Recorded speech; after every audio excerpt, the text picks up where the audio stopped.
Hello, good morning mga ka-amigo. Meron naman tayong installan ngayon, isang Toyota Innova 2018. So, dito tayo. Yung customer na natin, i-shoutout muna natin. Shoutout sa ating customer na si Sir Rohel Macapagal at sa kanyang mga kapatid. Tatlong kapatid na po niya yung nagpapa-install din natin. Pati si Rohel Macapagal. So, salamat. Shoutout sa inyo, Sir. Macapagal family from Pampanga. So, taga Pampanga po sila kay Zero Hill Macapagal.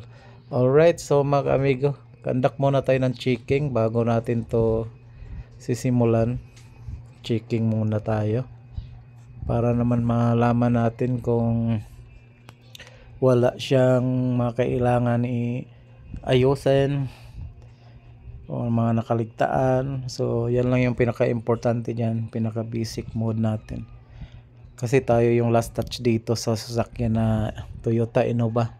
So, salamat din sa mga nanonood natin na Luzon, Visayas, Mindanao sa pagtangkilik kay Amigo Rolando. So, napatunayan po natin na best quality yung unit natin. Kahit saan tayo nakakarating. So, yung unit natin ang ganda. Dinadayo din tayo minsan sa mga customer natin. Malayuan, ang layo nila, dumadating sa shop. So yun, salamat. So ngayon, umpisa na natin tong mga checking natin. So while mga speaker, chinek din natin, aircon, tapos yung radio nya, chinek din natin. So gumagana yung radio. So ngayon, ipatugtog natin. Bali, i-check lang natin dito sa apat na speaker nya kung okay yung mga speaker nya. So ganun lang ka-basic mga ka-amigo. So ito nga pala, wala nga pala tong steering wheel control. Bali ito yung unit na iba yung variant nya. Kasi yung iba nito mayroong steering wheel control. Ito wala tayong kahirap-hirap dito. Tingnan natin. So ayun mga kamigo, chinik natin. Pati yung may speaker, saka volume, okay naman. Walang problema. So ayan mga kamigo, inaumpisa na natin yung pagbaklas. So, yan lang yung pinakaunang babaklasin dyan. Kung makikita nyo, mapaulit-ulit lang yung ginagawa natin doon sa mga vlog ko na mga ganito, Toyota Innova. So, ganyan lang, walang pinagkakaiba. So, ayan, yung frame, babaklasin na naman natin yung frame. Yun, ganyan lang. Tapos mga ka-amigo, may apat na tornilyo siya. So, kailangan din natin baklasin to. So, ayan mga ka-amigo, bali, tanggalin lang natin yung apat na tornilyo niya. So para makuha natin ang stereo, so kagaya nito. Tapos makita natin yung harness niya buong buo pa. So ang ganda ng harness, wala pang sugat kit isa, buong buo pa. So ibig sabihin wala pang nakakabaklas nito. So ang galing, plug and play yung nilalagay natin. Kung makikita niyo yan, plug and play po yan mga kamigo. So ganun ang kagandahan dito sa atin. So ayan, mayroon pang kamera sa harap. Ayan yung kamera sa harap. So medyo maulan-ulan konti, HD ang DVR nya.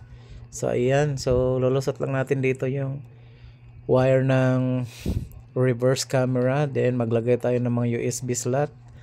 Tapos dito sa gilid na to, dyan natin idadaan mamaya yung reverse camera na wire. And then yung camera, ihanda na natin. Nandyan na lahat-lahat. So ang ganda nito mga ka-amigo.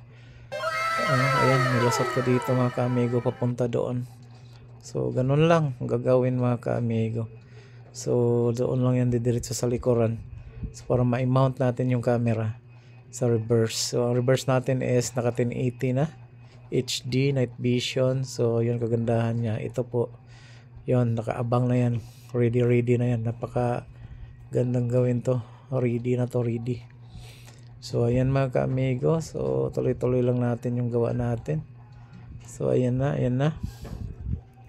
So diretso lang tayo dito. So magagamit tayo ng mga alabre.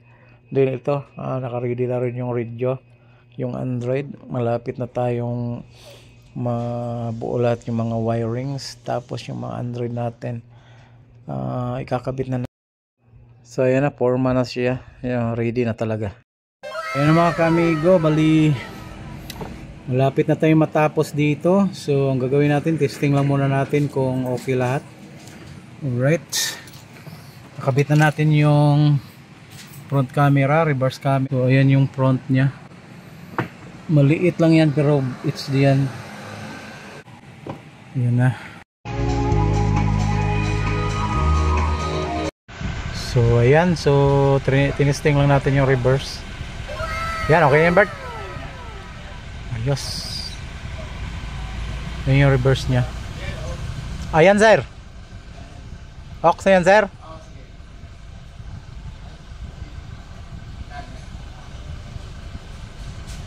Nice and good.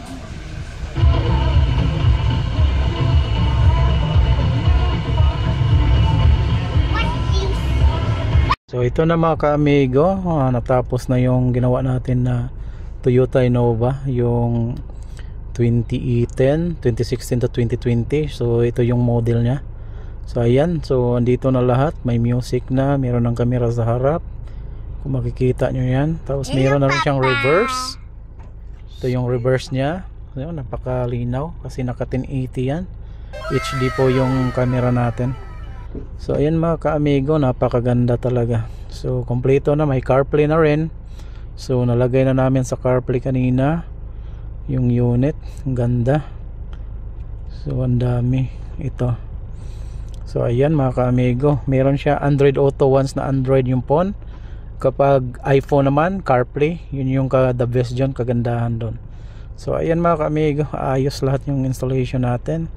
So ito yung client natin, matagal na. So marami na silang pinapa-install sa atin. Tiwala sila kay Amigo Rolando. Ayos. Baby! Ayun mga kamigo, natapos na. Ingat!